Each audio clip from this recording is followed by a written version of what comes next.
Hello दोस्तों, मैं आशीष रमन स्वागत करता हूं आपका हमारे यूट्यूब चैनल पर। आज इस सेशन में हम डिस्कस करेंगे सितंबर फर्स्ट वीक के इम्पोर्टेंट करंट अफेयर्स को। चलिए शुरू करते हैं। फर्स्ट, भारत चीन सीमा तनाव के बीच चीन ने कैलाश मानसरोवर में एक मिसाइल लॉन्च स्टेशन बनाया है। कैलाश मानसरोवर की बात की जाए तो यह चारों धर्मों में पूजनीय है। भारत में हिंदू धर्म के अनुयायी इस पर्वत को भगवान शिव और उनकी पत्नी पार्वती का निवास स्थान मानते हैं। तिब्बती बौद्ध इस पहाड़ को डोमचेंग और उनकी पत्नी डोरजे का निवास स्थान मानते हैं। जैन इस पहाड़ को 24 आध्यात्मिक गुरुओं का निवास स्थान मानते हैं। बोन्स इस पर्वत को आकाश की देवी का निवास स्थान मानते हैं। बोन्स की बात की जाए तो बोन्स एक तिब्बती धर्म है। इनके फॉलोअर बोनपोस कहलाते हैं। यह एरिया सिंधु, सतलुज, ब्रह्मपुत्र, कर्णाली नाम की 4 इंटरनेशनल रिवर्स की ऑरिजिन भी है। चीन तिब्बत में अधिक मिलिटराइजेशन के लिए इस क्षेत्र में मिसाइल साइट का निर्माण कर रहा है। यहाँ DF-21 नाम की एक मिसाइल लगाई गई है। यह भारत द्वारा निर्मित लेपुलेक सड़क का एक रिएक्शन माना जा रहा है। यह मिसाइल 2200 किलोमीटर की रेंज वाली मिड रेंज की मिसाइल है। यह न्यू दिल्ली के सहित नॉर्थ इंडिया के सभी शहरों को कवर कर सकती है। बीते 29-30 अगस्त को भारतीय सेना ने चीनी घुसपैठ के प्रयास को नाकाम कर दिया था। Next, science and technology ministry के तहत काम करने वाले CSIR CMERI ने दुनिया का सबसे बड़ा सोलर ट्री विकसित किया है। इसकी एनुअल प्रोडक्शन 12,000 to 40,000 यूनिट तक है। इसे इस तरह से डिज़ाइन किया गया है कि हर एक सोलर पैनल को मैक्सिमम एक्सपोजर मिल सके। हर ट्री में 330 वाट पावर की 35 सोलर पैनल्स लगे हैं। इसकी कीमत लगभग 7.5 लाख रुपए है। इंटरेस्टेड MSMEs ग्रिड डेवलप करने के लिए प्रधानमंत्री किसान ऊर्जा योजना, जिसे PM कुसुम योजना भी कहते हैं, उनके साथ गठबंधन कर सकते हैं। सोलर ट्री लगभग 10 से 12 टन CO2 इमिशन को कम कर सकता है। इन ट्रीज में इंटरनेट ऑफ थिंग्स जैसे कि विंड सेंसर, ह्यूमिडिटी सेंसर और वेदर फोरकास्टिंग की भी क्षमता है।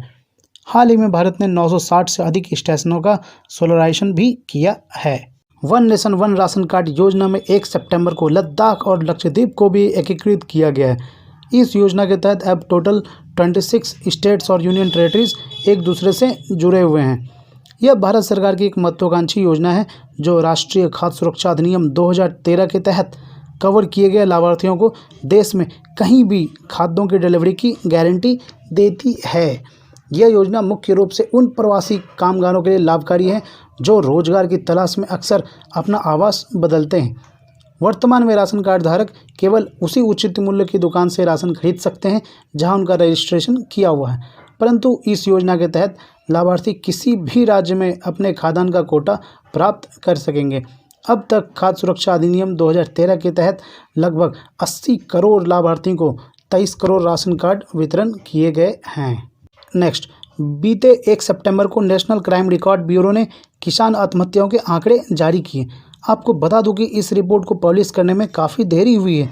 NCRB ने पिछले वर्ष अक्टूबर 2019 में ही accidental death and suicides in India report जारी की थी, बट इस रिपोर्ट में किसानों की आत्महत्या के आंकड़े शामिल ही नहीं थे। इससे देश में काफ़ी विवाद पैदा हो गया, इसलिए अब दोबारा इस रिपोर्ट को पब्लिश की गई है। इस रिपोर्ट के अनुसार 2019 में लगभग 42,480 किसान और दिहाड़ी मजदूरों ने आत्महत्या कर ली। पिछले वर्ष की तुलना में इस आंकड़े में 6% की बढ़ोतरी हुई है।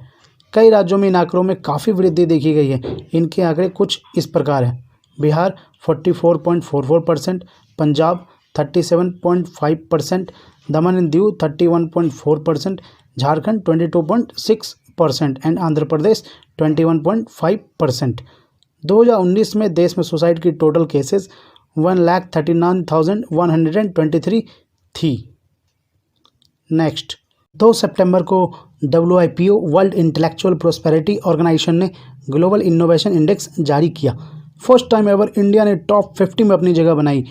2019 में इंडिया 52 प्लेस पे था, बट इंडिया अब जंप कर 48 प्लेस पर पहुंच गया है। भारत मिडिल और साउथ एशियन कंट्रीज के बीच फर्स्ट पोजीशन पर है। स्विट्जरलैंड ने इस इंडेक्स में सबसे फर्स्ट पोजीशन हासिल किया है। उसके बाद स्वीडन, अमेरिका, ब्रिटेन और नीदरलैंड ने स्थान हासिल किया है। टॉप 10 में हाई इनकम वाले कंट्रीज़ का दबदबा रहा है। इस इंडेक्स को जारी करने के लिए कुल 131 देशों का ऑब्जर्वेशन किया गया था। लोअर मिडिल इनकम वाले देश होने के बावजूद भारत ने टॉप 50 में अपनी जगह बनाई।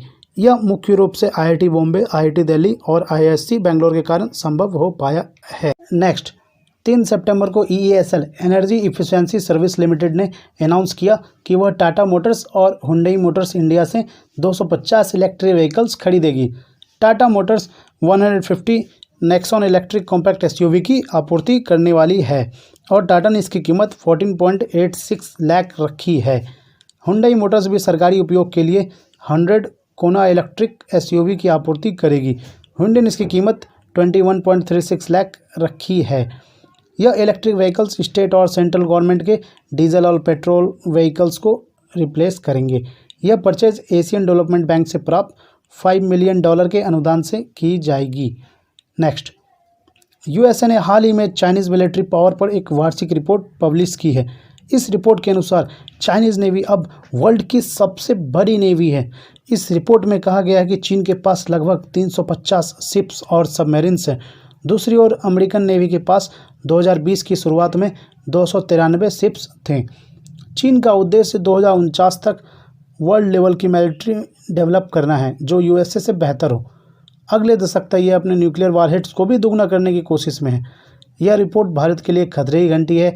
ऐसा इसलिए क्योंकि चीन इंडियन ओशियन एरिया में अपना प्रभुत्व बढ़ाता जा रहा है। नेक्स्ट, रक्षा मंत्री राजनाथ सिंह रूस की राजधानी मॉस्को में SCO यानी संघाई कॉरपोरेशन ऑर्गेनाइजेशन की बैठक में भाग लेने के लिए 2 सितंबर से 5 सितंबर तक रूस की यात्रा पर थे। रक्षा मंत्री ने रूसी समकक्ष शोइगु के साथ बैठक की। इस मुलाकात के दौरान दोनों नेताओं ने AK-203 राइफल्स के सौदे पर हस्ताक्षर किए। रूस की मदद से मेड इन इंडिया के तहत भारत में इन राइफल का प्रोडक्शन किया जाएगा। ये राइफल्स AK-47 के लेटेस्ट एडवांस वर्जन है। AK-203 इंसास राइफल्स को रिप्लेस करेंगे। इंडियन आर्मी को लगभग 7,70,000 AK-203 राइफल्स की नीड है। इनमें से 1 लाख राइफल्स इंपोर्ट की जाएगी और बाकी यहीं मैन्युफैक्चरिंग की जाएगी। इनका निर्माण कोरबा ऑर्डिनेंस फैक्ट्री UP में किया जाएगा। एक राइफल की लागत लगभग $1100 है। इसमें टेक्नोलॉजी ट्रांसफ़र कॉस्ट भी शामिल हैं। नेक्स्ट, असम गवर्नमेंट ने हाल ही में काजीरंगा नेशनल पार्क में 3053 हेक्टेयर्स एरिया को जोड़ा है।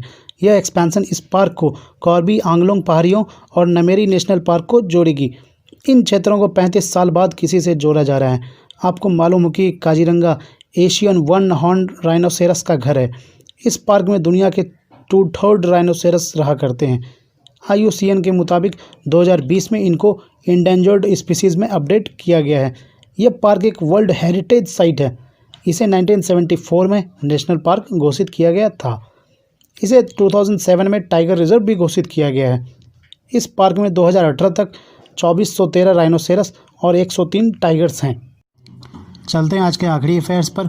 बीते 4 सितंबर को नारकोटिक्स कंट्रोल ब्यूरो ने रिया के भाई सौविक चक्रवर्ती और हाउस मैनेजर सैमुअल मिरांडा से बर्ड ड्रग सप्लाई रैकेट के बारे में पूछताछ की। सवाल ये है कि बर्ड ड्रग्स कौन सी ड्रग्स हैं, तो आपको बता दो कि बर्ड marijuana प्लांट से स्मोकिंग एलिमेंट से प्राप्त की जाती है, जबकि वीड जिसे गांजा कहते हैं वह marijuana के पत्तों से प्राप्त की जाती है। बर्ड्स में वीड्स की तुलना में अधिक मात्रा में टेट्राहाइड्रोकैनाबिनोन पाया जाता है। इसकी प्राइस लगभग 4 से 5 हज़ार रुपये पर ग्राम है। ओके दोस्तों, आज के सेशन में इतना ही। मिलते हैं नेक्स्ट वीडियो में। Thank you.